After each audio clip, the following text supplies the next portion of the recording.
이 시간에는 모란 꽃 봉우리가 피어나는 과정을 설명해 드리도록 하겠습니다. 꽃봉우리가 둥글둥글하게 단단하게 이렇게 뭉쳐 있는 것 같지요? 끝에서부터 살짝이 피어나오는데 그 과정을 그리는 것을 설명하겠습니다. 먼저 색을 만드는 과정, 조색이라고 하죠. 자, 녹청을 이렇게 먼저 풀어 놓습니다. 여기다 먹을 섞습니다. 먹을 섞으면은 이파리 색이 된다고 그랬습니다. 자, 이거 이파리 색입니다. 자, 조금 더 많이 만들어 보겠습니다. 자, 이거 이파리 색입니다.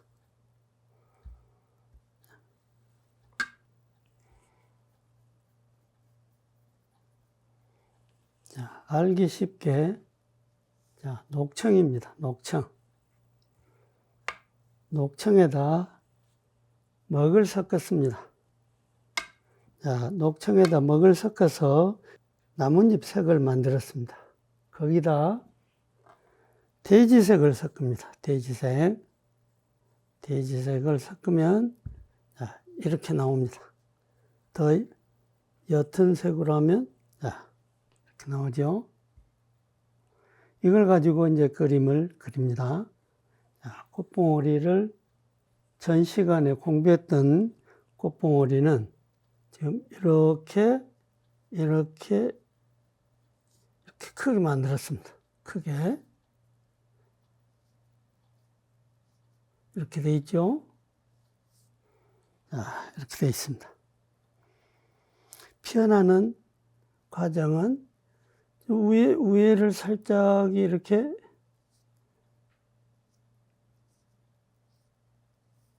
자, 밑에 꽃받침 안 해도 된다고 했습니다. 자, 이렇게 그리죠? 다시 더 펼쳐봅니다.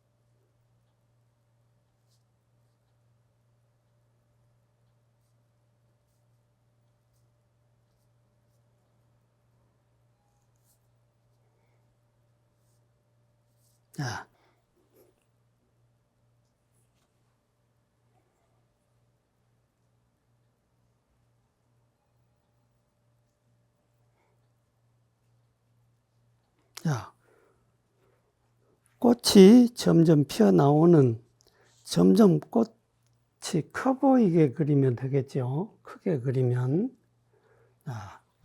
크게 그리기 위해서는 이렇게 이걸 입이라고 하면 입을 이렇게 벌려놓으면 되겠어요.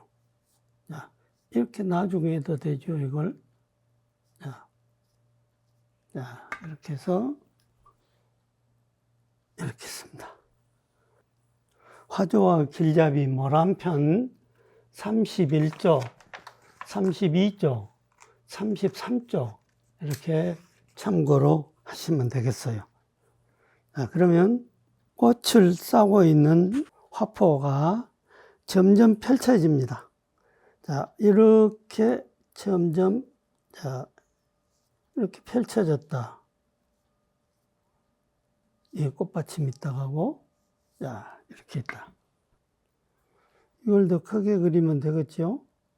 이게 많이 편 모양이 되겠어요. 그 다음, 꽃받침이, 이 화포와 꽃받침, 이 변화를 보면 더 쉽게 알겠죠? 자, 더 많이 펼쳤어. 자, 더 많이.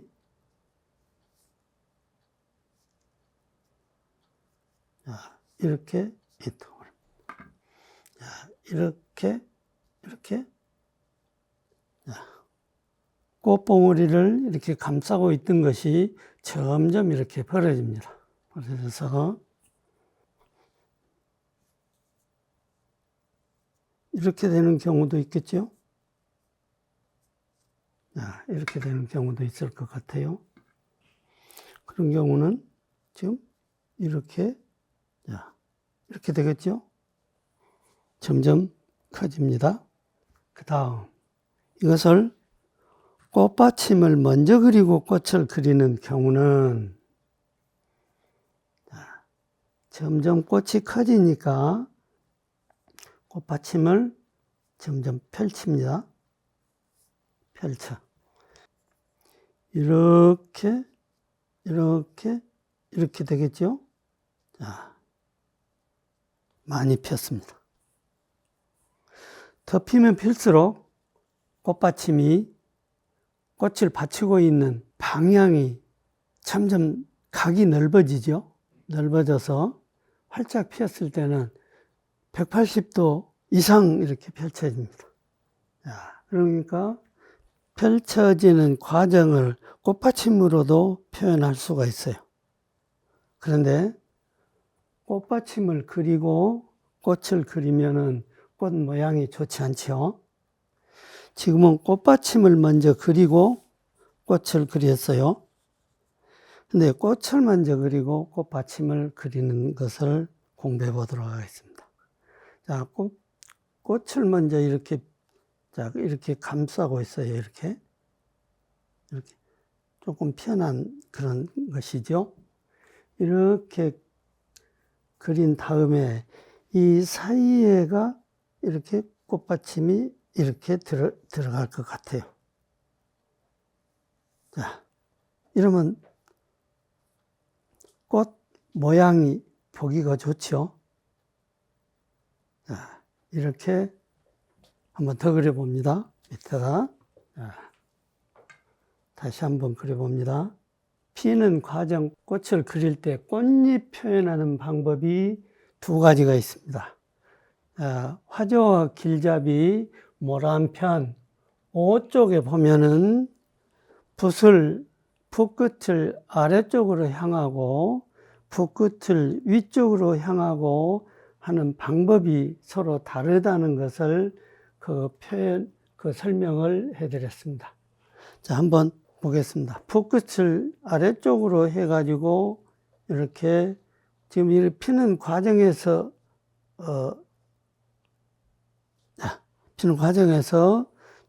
중간쯤 피었을 때의 얘기입니다.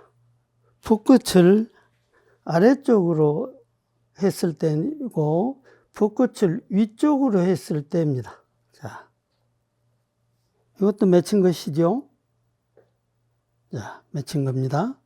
두 가지를 설명을 해 드리겠습니다. 자, 첫 번째 것은 꽃받침 그리는 공간을 이렇게 마련해 놨습니다. 자, 이렇게 되죠? 붓끝이 꽃받침 그릴 공간을 마련해 놨어요. 붓끝을 위로 맺힌 꽃을 그렸을 때는 붓 등이 꽃받침 지나갈 공간을 만들지를 못하고 이렇게 붕 떠 있습니다. 자, 꽃받침과 꽃이 가까이 이렇게 붙어 있는 경우와 붙어 있지 않고 떨어져 있는 경우 두 가지를 볼 수가 있습니다. 자, 이것을 다시 한번 설명해 드리겠습니다. 자, 여기를 잘 관찰해 보기 바랍니다. 붓끝을 아래쪽으로 했을 때입니다. 붓끝을 아래쪽으로 하면은, 자, 이렇게 있습니다. 밑에 꽃받침이 들어갈 공간이 다 생겼죠. 붓끝을 위로 해 보겠습니다.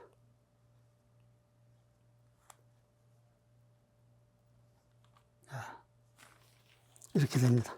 자, 모양은 둘 다 보기가 좋죠. 꽃받침을 표현해 보겠습니다.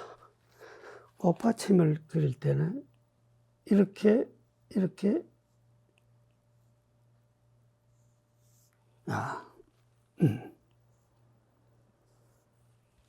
자연스럽게 되죠. 이쪽 것을 해보겠습니다. 이쪽 거는 꽃받침에 붕 떠 있습니다. 왼쪽 것이 좋은지 오른쪽 것이 좋은지는 그리는 사람은 습관에 따라서 이렇게도 그리고 이렇게도 그립니다. 그러나 감상하는 사람은 좋고 나쁘고는 잘되고 못되고는 감상하는 사람의 몫입니다. 그러니까 이렇게도 그려보시고 이렇게도 그려보시고 하면 좋습니다. 자, 그러면 여기에 대해서 이제 변화를 주면은 점점 꽃이 더 핀다고 생각했을 때, 이렇게 하면 되죠? 이렇게 꽃잎을 여기다 추가를 이렇게 하면은 피는 꽃이 됩니다. 자, 그러면 이 오른쪽에 있는 그림도 이렇게 이제 붓을 더 피는 것을 그릴 때는 붓끝이 아래로 자연히 내려온다. 이것을 알면 됩니다. 점점 피어나는 과정은 똑같습니다. 그런데 처음에 시작은 틀렸죠. 붓끝이 서로 반대 방향인데도 그림이 원활하게 이렇게 됐습니다. 점점 더 피어나가면 이제 만개가 되겠죠. 이것을 가지고 소품을 한번 그려보도록 하겠습니다.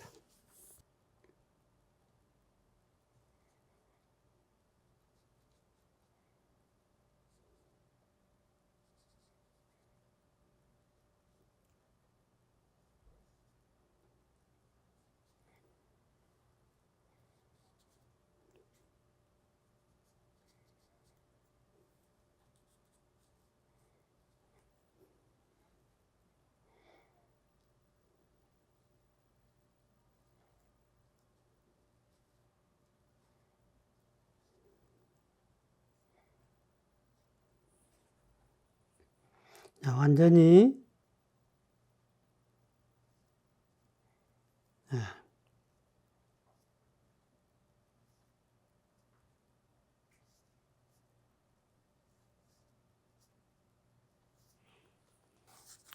꽃봉우리가 완전히 맺혀 있는 것을 그려봤습니다. 좀 조금 이제 빵긋 피어나는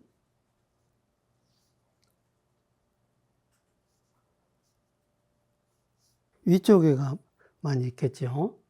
더 많이 핀 것을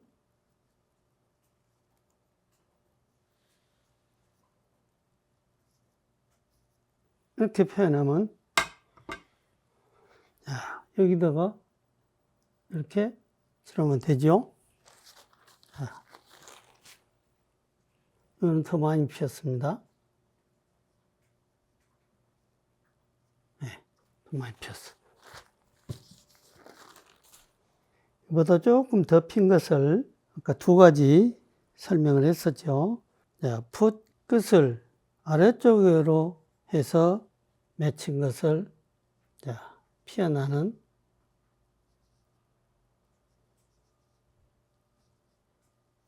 자, 이렇게 폈습니다. 조금 반대로 붓끝을 위쪽으로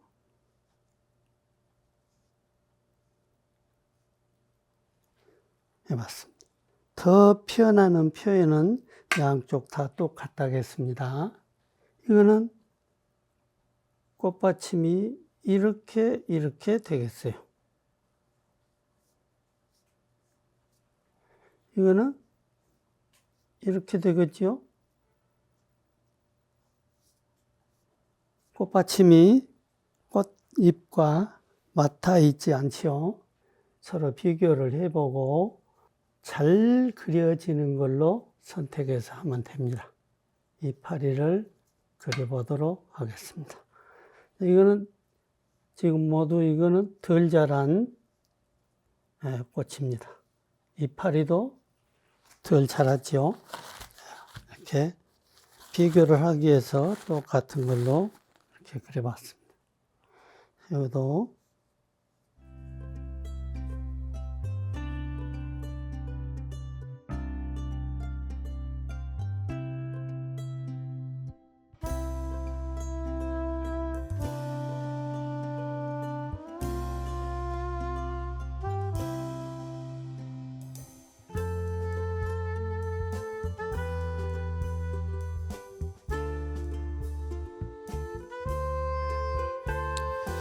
꽃이 완전히 피지 않는 봉우리, 살짝 피어나는 조금 더 많이 핀 그런 것을 이렇게 그려봤습니다. 또 붓끝을 아래쪽으로 해서 그린 그림과 붓끝을 위쪽으로 해서 그린 그림을 두 가지를 비교해 봤습니다. 이 시간에는 꽃봉오리가 맺혀가지고 점점 피어나는 과정, 이것을 같이 비교해서 공부를 해 봤습니다.